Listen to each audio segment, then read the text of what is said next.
Hello, Plant Fam! How are we doing tonight?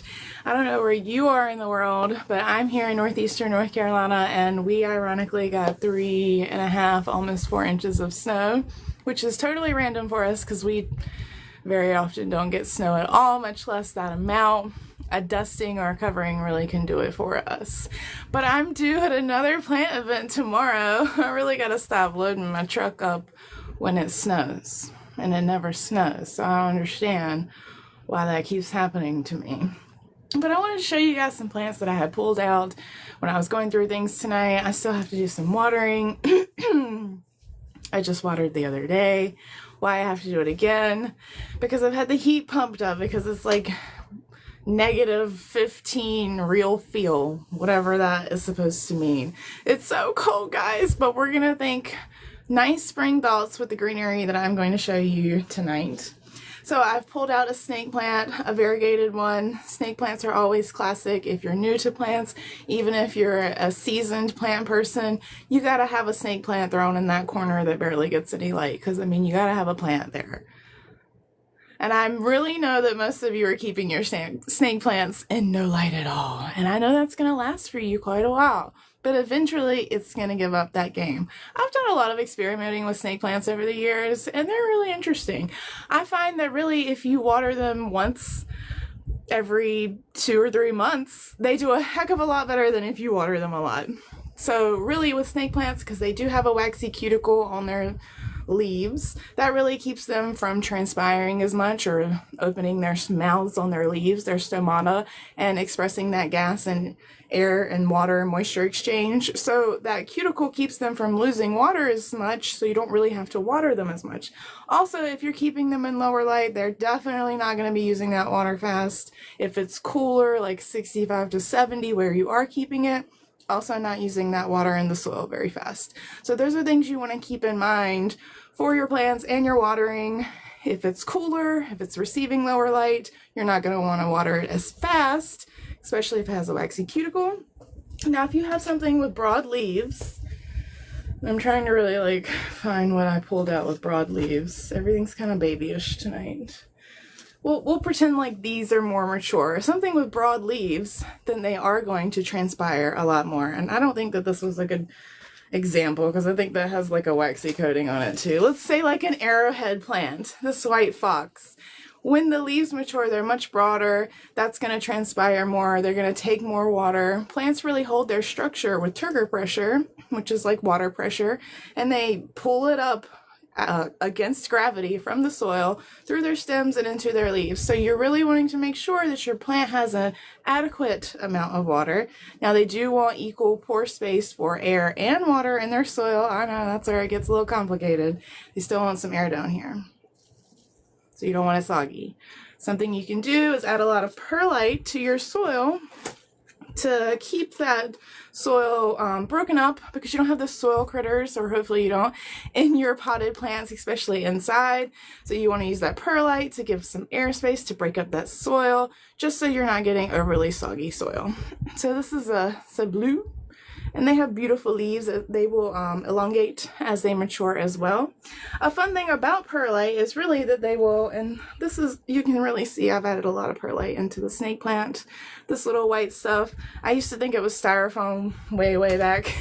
Well, I kind of knew it wasn't styrofoam, but that's what it reminds me of. It's actually pressure treated volcanic glass rock, like obsidian kind of. And what it does is it absorbs the moisture from the soil, and then it re-releases it into the soil as the soil dries out. And that's really because of water properties that we won't necessarily get into tonight. But water likes to move from a place where it is to a place where it isn't. To sum it up nicely for you, this is a beautiful ring of fire, and really, if you're giving it stronger, bright, and direct light, which sounds contradictory, you will get a beautiful fiery look in those variegated spots. I just have a few little things that I pulled out that I was looking at doing for some other lives. This is a little baby rubber tree that I've propagated. These are very easy to propagate. You should try your hand at it. Now, if you go to propagate it and you've never done so before, this is another type of rubber tree, excuse me. If you go to prop it and you've never done it before, don't be alarmed if some waxy, some white sappy liquid comes out, because they definitely have that.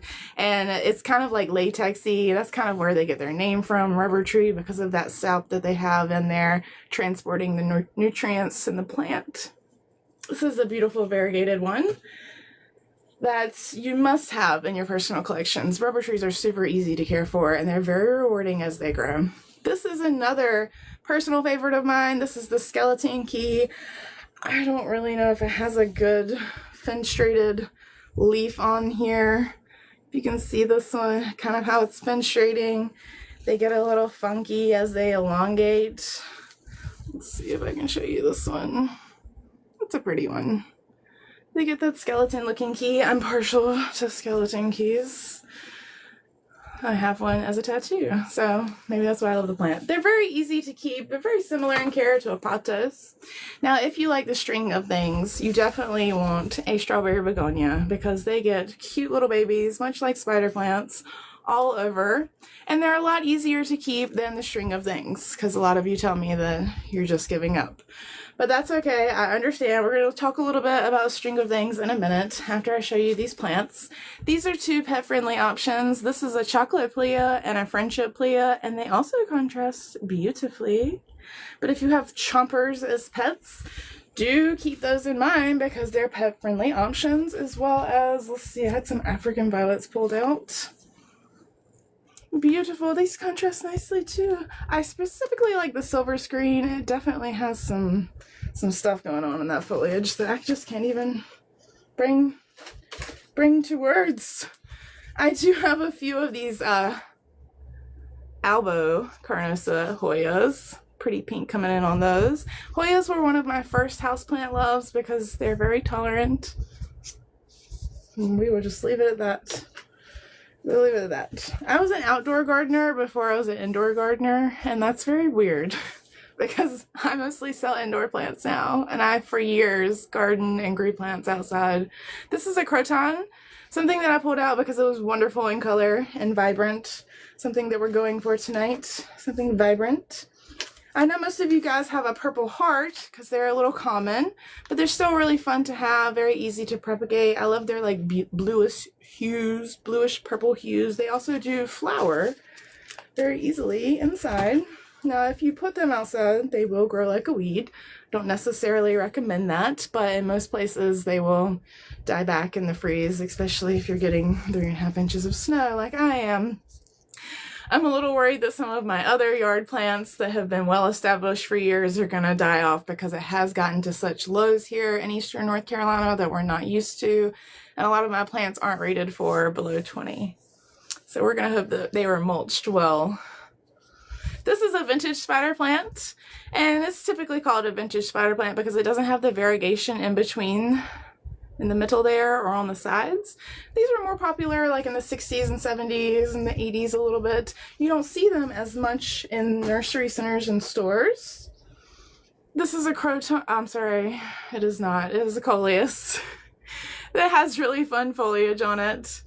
Sometimes I get tongue-tied because I watch lectures about plants all day, and then I water plants all day, and then I talk about plants all day, and sometimes it's a little too much about plants all day.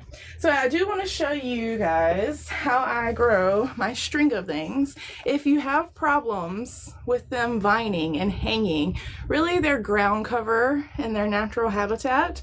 So you can see this robust mound here. This middle part started in something similar to this. I have a string of turtles in this. So it would start in something like a smaller container, and ideally for you, if you're new with this, you would put drainage holes in these, but I think I know what I'm doing. I like to tell myself that, so I don't have drainage holes in these. But it started in something smaller, and it grew bigger than the container. So I moved it out of the container, put it in the center here, and I put the strands down. Now these have rooted in really well. If I pull on them, they give some resistance. So that's what tells me that they have rooted in, and they're very robust. Look at this side. This side is going at it. Now I do have these under a grow light, but they're not directly over, I would say. Maybe about that. I don't know. Very cool. Now I hope you guys know about the windows. Let's see if I can pull off a little ball here. It's murder. Let's see what this little window on this ball looks like. So The string of pearls, they do have this little slit on them. I don't know if I'm going to be able to get this up. Maybe. There's a little bitty slit here, and we call those windows. So when the windows are open, it's fully hydrated. And when the windows are about closed, that's the time to water. It's about closed. It's time to water them. But yeah, I showed you my string of turtles. It's also how I do those. Now these are pet friendly also. If you're interested in a list on pet friendly plants, I do use the ASPCA website for that. It's just a good resource that I've gone off of the last 7 years. But very cool. Now this is about time to move into a bigger container, and that is what I will do. Like with the string of pearls, I will take this chunk out and put it in. And then when the whole big chunk container gets very robust, I cut it into little squares and put it in like little 3-inch pots. And that's my secret. Now you all know. I'm ruined. Just kidding. Good luck, guys. Good luck. It's cold out there. And I'm going to a plant show tomorrow.